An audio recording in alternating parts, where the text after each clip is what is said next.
How you doing, lawn amateurs? Back with a quick little video, an amateur tip. So as I was watering the grass, because I've done this lawn renovation a couple weeks in now, and I'll show you a quick update on that in a couple days. I want to keep it on a week-to-week basis.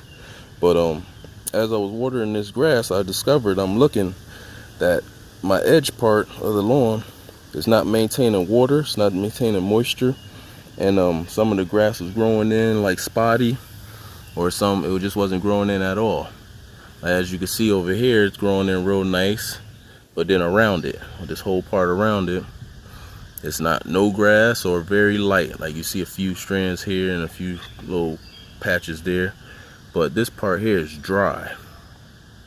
And I was just wondering why, because even though I had the washout last week, I had a few seeds, I planted a little more seeds on the edges, but it still wasn't growing in.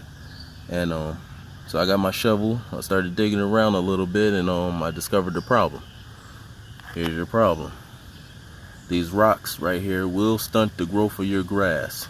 And they was about an inch, maybe an inch and a half under the soil, and that's all it takes. Your grass seed will not grow with rocks under the soil. So I'm guessing this whole area here now may have some kind of grass rock problem here.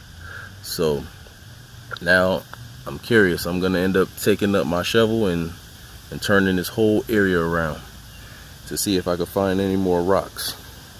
Because as you can see, these are not no small rocks here. These are nice sized rocks.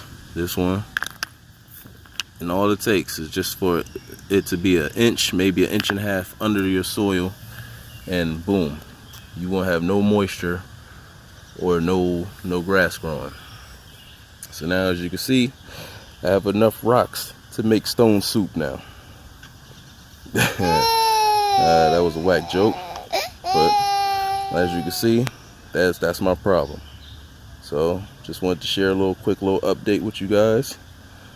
We'll call this an amateur tip. And I'll see you in a couple of days with a full review of the lawn. So take care.